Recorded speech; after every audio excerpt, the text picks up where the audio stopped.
Madam నమస్తే అండి. ఇక్కడ చూసుకుని జగన్మోహన్ రెడ్డి గారు నిన్న పెట్టిన ప్రెస్ మీట్‌లో అన్నారు కదా! ఈ సోషల్ మీడియాలో చిన్నపిల్లలు ఏదో పోస్టులు పెట్టుకుని వాళ్ళు అక్రమంగా అరెస్ట్ చేస్తా ఉన్నారు. చిన్నపిల్లలు పోస్టులు పెడితే తప్పేముంది అని వాళ్ళ సోషల్ మీడియా యాక్టివిటీస్‌ని అక్రమంగా తప్పుడు పోస్టులు పెట్టి వాళ్ళందరి మీద సపోర్ట్ చేస్తూ మాట్లాడే పరిస్థితి. దానికి మీరేం చిన్నపిల్లలు సోషల్ మీడియాలో పోస్టులు పెట్టడమే అనే మాట ఏంటంటే నాకు అర్థం కాక అడుగుతాను. చిన్నపిల్లలు అయితే ఫోటోలు మార్పింగ్ చేసి, వీడియోలు వాయిస్లు మార్పింగ్ చేసి అసభ్యకరమైన పోస్టులు పెడతారేమండి చిన్నపిల్లలు అయితే. చిన్నపిల్లల వాళ్ళు పెట్టేది అంటే ఎదటాళ్ళ ప్రాణాలతో. ఇప్పుడు సపోజ్ నేనే ఉన్నాను అనుకోండి, నా మీద ఒక అసభ్యకరమైన పోస్టు లేకపోతే వీడియో మార్పింగ్ చేసి పెట్టడం ఇవన్నీ పెట్టినప్పుడు నాకు ఫ్యామిలీ ఉన్నారు కదా, వాళ్ళు ఏమనుకుంటారు, వాళ్ళ పరిస్థితి ఏంటి, నా నా కెరీర్ పరిస్థితి ఏంటి, ఏమైపోయినట్టు. అంటే వాళ్ళు చిన్నపిల్లలు పెట్టిన పోస్టులు అని అంటారు. అదే ఎవరైతే వైసీపీ సోషల్ మీడియా వాళ్ళు ఉన్నారో ఆ వైసీపీ సోషల్ మీడియా వాళ్ళందరూ వైసీపీ కార్యకర్తల మీద, వైసీపీ నాయకుల భార్యల మీద, వైసీపీ మహిళలు ఉన్నారు కదా వాళ్ళ మీద పెడితే చిన్నపిల్లలేగా మరి వాళ్ళతో ఎందుకు పెట్టించుకోవాలా? తెలుగుదేశం వాళ్ళ మీద, జనసేన వాళ్ళ మీద మాత్రం ఎందుకు పెట్టించారు? చిన్నపిల్లల పోస్టులను ఏ విధంగా సమర్థిస్తాడండి అతను? జగన్మోహన్ రెడ్డికి బుద్ధే ఉంటే ఆ ముఖ్యమంత్రిగానే నిలబడేవాడు. 11 డిజిట్కి ఎందుకు దిగిపోయేవాడు అండి? పబ్జీ గేమ్ ఆడుకునేవాడు అతగాడు చిన్నపిల్లడేమో. కనీసం ప్రెస్ మీట్ పెడితే మాట్లాడలేనాడు, తెలుగు సరిగ్గా మాట్లాడలేడు, ఇంగ్లీష్ సరిగ్గా మాట్లాడలేనాడు. ఇవాళ జగన్మోహన్ రెడ్డి సోషల్ మీడియా చిన్నపిల్లలు పెట్టుకున్నారు పోస్టులని మాట్లాడే దాంట్లో అర్థమే లేదు. జగన్మోహన్ రెడ్డి ఏదో అడ్డదిడ్డంగా మాట్లాడితే సరిపోద్ది అనుకుంటున్నాడే తప్ప అతను మాట్లాడేదానికి అర్థమే లేదు. అంటే వాళ్ళు పెట్టే పోస్టులు చిన్నపిల్ల పెడతాను తప్పేముంది అందులో పెట్టడానికి? మా వాళ్ళు అక్రమంగా అరెస్ట్ చేస్తూ ఉన్నారని చెప్పి అటు అవినాష్ రెడ్డి కానివ్వండి, అవినాష్ రెడ్డి పిఏని అరెస్ట్ చేశారు. అండ్ భారతిరెడ్డి గారు పిఏని కూడా అరెస్ట్ చేసిన పరిస్థితి. ఇటు బోరుగడ్డ గారు అలా వాళ్ళని కూడా అరెస్ట్ చేసి జైల్లో ట్రీట్మెంట్ ఇస్తున్న పరిస్థితి. అంటే వీళ్ళందరినీ అక్రమంగా అరెస్ట్ చేశారని చెప్పి వాళ్ళు అంటా ఉన్నారు. అంతేలేండి, తప్పే ఉంది. బాబాయిని బాత్రూంలో మర్డర్ చేసినా తప్పు లేదు, అందుకే అరెస్ట్ చేయలేదు ఇవాళ వరకు. లక్షల కోట్లు దోచేసుకు తినేసినా నువ్వు జైలు బయట తిరుగుతున్నావు, జైల్లోకి వెళ్ళాల్సినవి, దానికి తప్పు లేదు. ఇవాళ తల్లి మీదే కోర్టుకి ఎక్కి నువ్వు ఆస్తుల కోసం చెల్లిని తరిమేసినాడు, దానికి తప్పు లేదు. ఇక నీకు తప్పొప్పుల గురించి విచక్షణ నీకెట్లా తెలుసు నువ్వు తప్పొప్పు అనటానికి? అదేవిధంగా ఇది సాధారణంగా చిన్నది అనిపించుంటుంది జగన్మోహన్ రెడ్డికి అనుకుంటున్నాం. మరి అంతే కదా, అంత పెద్ద చేస్తే తప్పు లేదు కాబట్టి ఎతటాళ్ళ జీవితాలు ఆడుకోవటం, ప్రజా జీవితాలతో ఆడుకోవటం అనేది తప్పు లేదనేది అతగాడి భావన, అతగాడి భాషలో.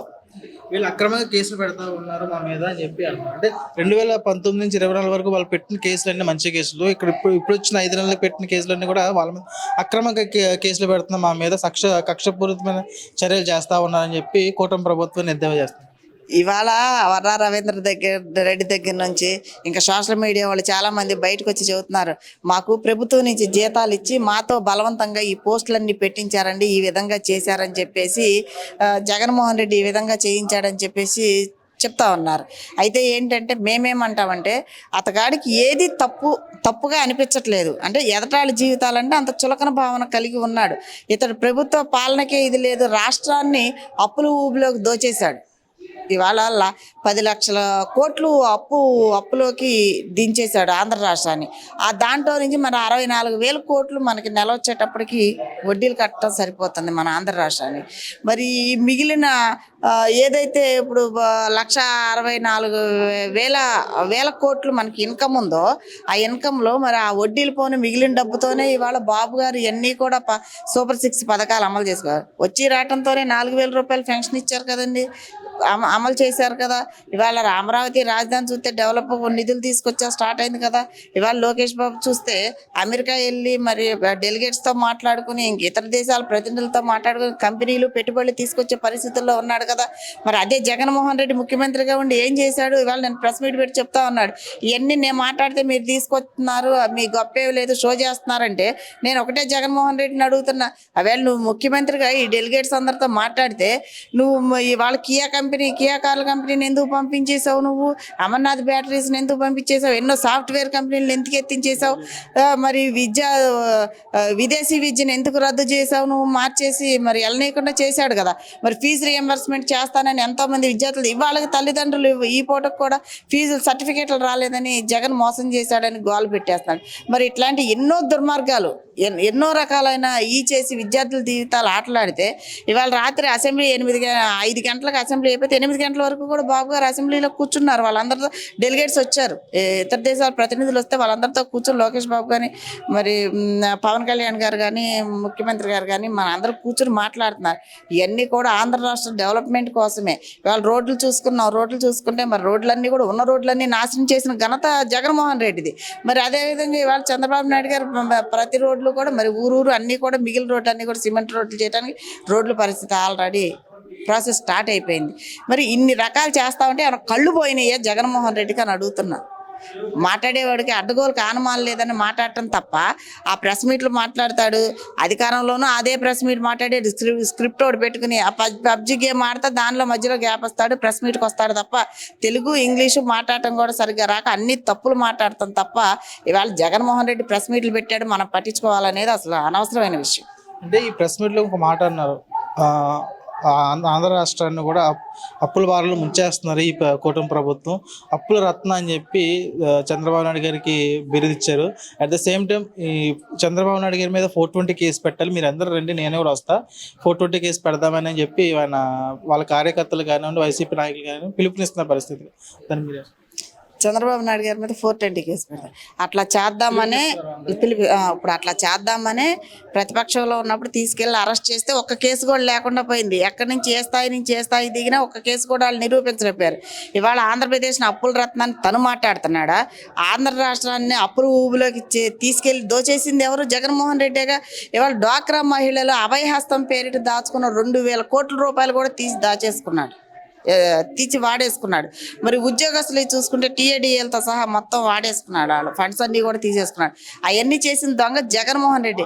ఇవాళ జగన్మోహన్ రెడ్డి మళ్ళీ జైలు దారి పట్టాలి తప్ప అత్తారింటి దారేది సినిమాలో టైప్ లాగా జగన్మోహన్ రెడ్డి జైలుకు దారేదనే సినిమా తీసుకోవాలే తప్ప జగన్మోహన్ రెడ్డి ఎందుకు మాట్లాడతాడు? చంద్రబాబు నాయుడు గారిని 420 అని ఏ విధంగా మాట్లాడక అతనారుడు 1,00,000 కోట్లు దోచుకుని మరి 18 నెలలు చెప్పకూడదు తిని వచ్చి మళ్ళీ అధికారాన్ని అడ్డం పెట్టుకుని బయట తిరిగి వాయిదాలకు కూడా కోర్టుకి వెళ్లకుండా ప్రస్తుతం వాయిదాలు కూడా వెళ్లకుండా తప్పించుకు తిరిగాడు. మళ్ళీ అదే దారి పట్టడం కోసం ఇవన్నీ పిచ్చి మాటలు మాట్లాడుతున్నాడంటే కొంచెం పోయిన తర్వాత ఫ్లస్ట్రేట్ అవుతాడు. అధికారులు ఉంటేనే మైండ్ సరిగా పనిచేయలేదు, అధికారం పోయిన తర్వాత అతగాడికి ఏం మైండ్ పని చేస్తుందండి? జగన్మోహన్ రెడ్డికి పనిచేయదు. అట్లా పనిచేసేవాడైతే తల్లిని చెల్లిని ఇంటి నుంచి తరిమేశాడు, సొంత బాబాయిని చంపేశాడు. ఇన్ని రకాలు చేసిన ఆ సైకో దుర్మార్గుడు ఏ విధంగా పెడతాడండి వాళ్ళు అనేది. అంటే ఇంకొక విషయం చూసుకుంటే కనుక సోషల్ మీడియాలో ఎప్పుడు యాక్టివ్గా ఉండే శ్రీరెడ్డి టీడీపీ కార్యకర్తలు కానివ్వండి, జనసేన వీర మహిళ గారి కార్యకర్తలు కానీ అందరి మీద చాలా దుమారంగా నోటుకొచ్చినట్టు పచ్చిగా మాట్లాడుతున్న ఆమె ఇప్పుడు లోకేష్ గారికి చంద్రబాబు నాయుడు గారికి లేఖ రాసింది. అంటే నన్ను క్షమించండి, నేను తప్పుగా మాట్లాడాను, చాలా దారుణంగా మాట్లాడాను, ఈ జనసేన కార్యకర్తలు కానివ్వండి టీడీపీ కార్యకర్తలు కానివ్వండి నా మీద అనేక రకమైన కామెంట్లు చేస్తూ ఉన్నారు.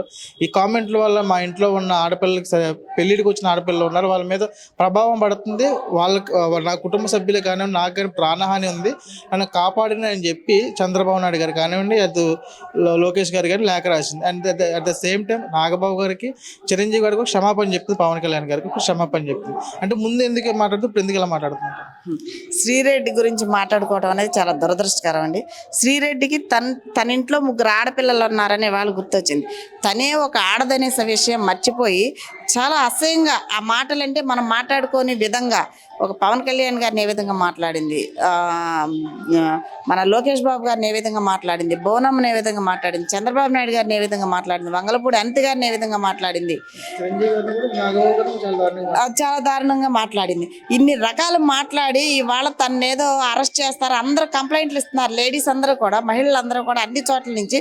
ఎందుకంటే అలాంటి స్త్రీ సమాజంలో ఉండటం అనేది చాలా అవమానకరమైన విషయం. మన భారతీయ సంస్కృతి ప్రకారం, మన తెలుగు జాతి సంస్కృతి ప్రకారం మహిళలు ఆ విధంగా బూతులు మాట్లాడటం, మరి విచ్చలవిడితనాన్ని బహిర్గతం చేయటం అనేది చాలా దరిద్రం అన్నమాట. అట్లాంటి ఆడాళ్ళు సొసైటీలో తిరగకూడదు కూడా. ఖచ్చితంగా ఆమెని అరెస్ట్ చేయాలి. ఆమె అనేది బయట తిరగటానికి వీల్లేదు.